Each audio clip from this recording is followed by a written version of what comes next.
Today. You got me. Let's get into America's other team, though, first. Greg Hardy will see his first NFL action after missing 19 games. It'll be his first game as a Cowboy. Take a listen. Greg, you got a sack a game habit and an all-pro background stuff. Will it take a while to ramp up to that, or has all this time been ramping up to that? I hope not. I hope I come out guns blazing. You know, I'm full of excitement. I'm full of juice, and I'm ready to go. You know, have what they call fresh legs. So I'm really excited to get out there and get on that grass or that turf and see what they can do.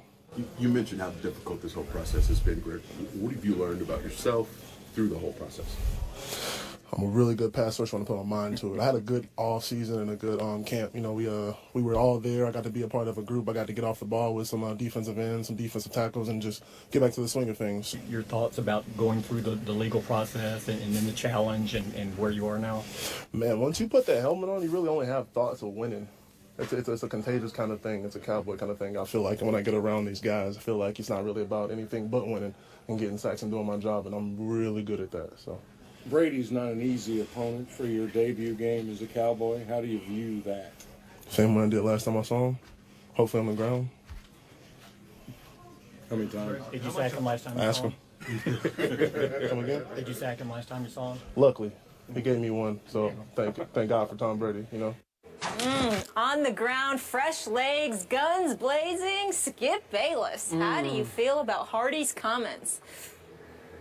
Stephen A. Smith, now the tables are turned and we have to talk about my favorite team, not your Yankees, but my Cowboys. So, Molly asked, how do I feel? Where do I start?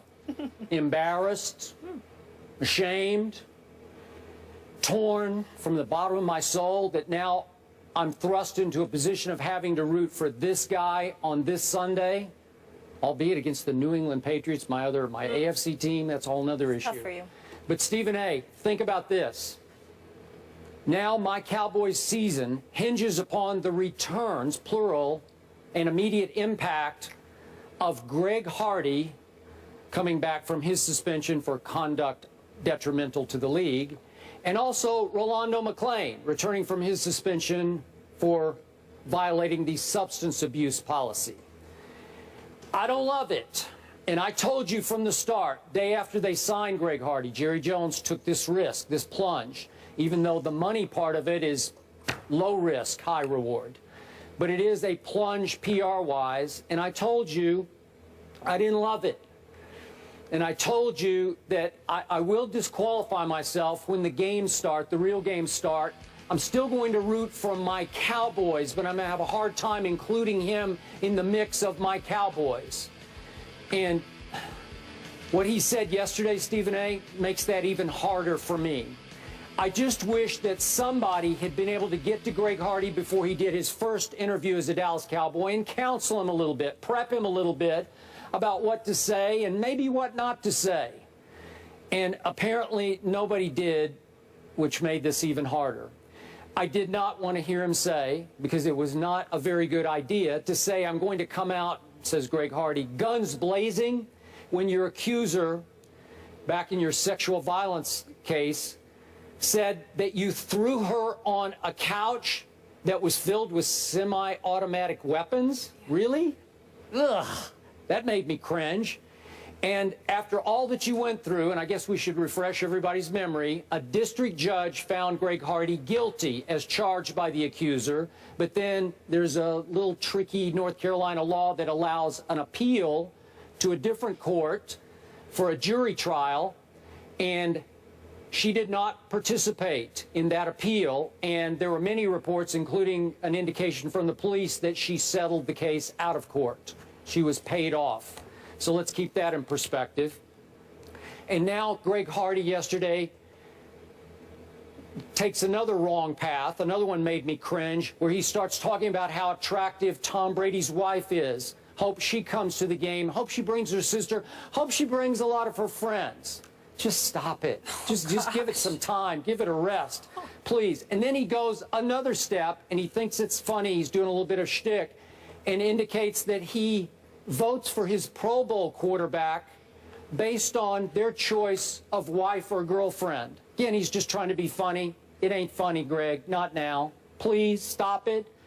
at least he could have had the good sense to let some time pass before he started talking about guns blazing and how attractive quarterbacks' wives are.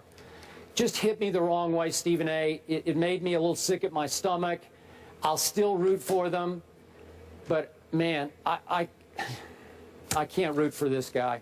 Sorry. Well, I can't really say, excuse me, I'm still sick. I can't really blame you for your position on it.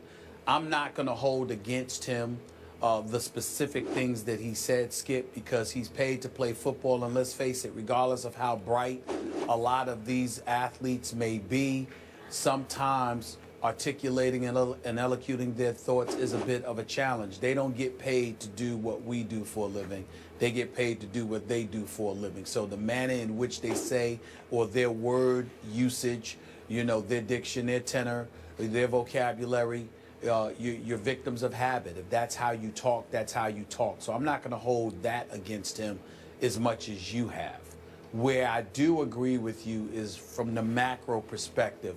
Somebody should have gotten to him and have talked to him, because Skip Bayless, I'm here to tell you right now, no matter how strong Greg Hardy is, literally and figuratively, I'm here to predict to you that if he doesn't change or modify his approach in some fashion, he's going to break before this season ends. And here's what I mean by that statement.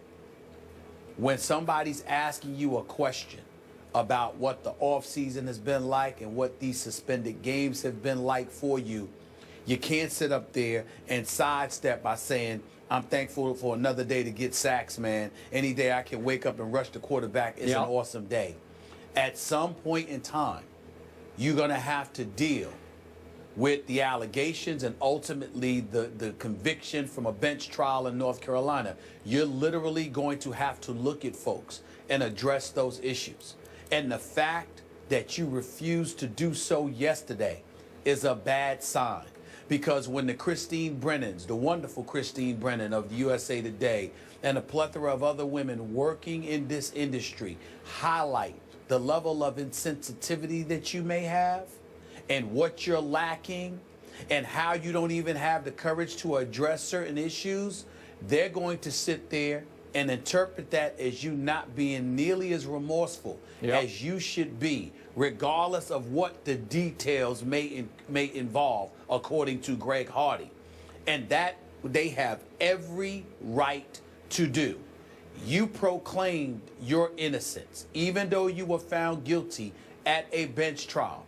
I understand you don't want to get into the specifics, but there is no reason on earth why you should have avoided the subject when you're addressing the media for the first time now that your suspension is over. It comes across as cowardice. It comes across as weak. It comes across as if you're trying to evade and deflect instead of taking things on head on. And as a result of that, they are going to continue to come his way. And that is not going to be good for the Dallas Cowboys. I understand that any publicity is good publicity in the eyes of some people. Not this kind of publicity. Yeah, I'm with you. You can't be synonymous with domestic violence and you refuse to tackle the issue head on. Yeah, you just can't do that because they're going to cause him unnecessary headaches. And more importantly, with Greg Hardy, Rich Dalrymple, who didn't get to him evidently, and others, if they didn't realize it or they forgot about it, they'll remember or realize it today. They're not going to just ask Greg Hardy about it. It's going to get to the point where they're asking his teammates about it. And not only are they going to do that, Skip, on a day like yesterday, they're going to do it when he's successful. Yeah. He could go out there and get 3 or 4 sacks. That'll prompt them to ask more questions. And it's all going to be because he didn't address it head on when he had an opportunity to. I think he missed an opportunity here. I think he made a huge mistake. I agree. And it comes across to me as, from Greg Hardy's perspective, above the law arrogance on his part. All the rest of it, the talk, the sort of trash talk about Tom Brady. Look, we know Greg Hardy. We've had him right here on this show. He's a big talker. It's part of his persona. It's how he fuels himself. Remember, he nicknamed himself the Kraken in Carolina. And I got to say, he often backed up every word on the football field. But yesterday was not the time for him to reflex his verbal muscles and show you that he's still big and bad and full of himself and he's going to take it out on Tom Brady, blah, blah, blah. It just wasn't the day for that. You would like to hear, if not remorse, just a little bit, just a touch of humility, more I'm thankful, which we got a little bit of. I'm thankful for the opportunity. I'm just glad to be back. He is a lifelong Dallas Cowboy fan. And when he says, I'm here living out my dream of being a Cowboy, I take that to the bank. That's good. I wanted him to say that, and I believe him. But on the rest of it, it just comes across as so disrespectful to everybody that he left in his wake back in Carolina. Agreed. I appreciate both of your comments there. But we're going to step aside right now from this subject, the gridiron, and head to the octagon. But we will revisit this subject later. The coach, Herm Edwards, will be in the house, and we'll revisit the Cowboys and the Greg Hardy situation. But right now, it's all about the ladies today, too. UFC champions are here. Ronda Rousey and Joanna Jędrzejczyk both are co-headlining UFC 193. We'll get into that and so much more. And welcome into another good hump day on First Take. Lots of good topics heading your way, courtesy of Stephen A. and Skip. Don't miss a beat by checking out our complete rundown, which you can find on Instagram.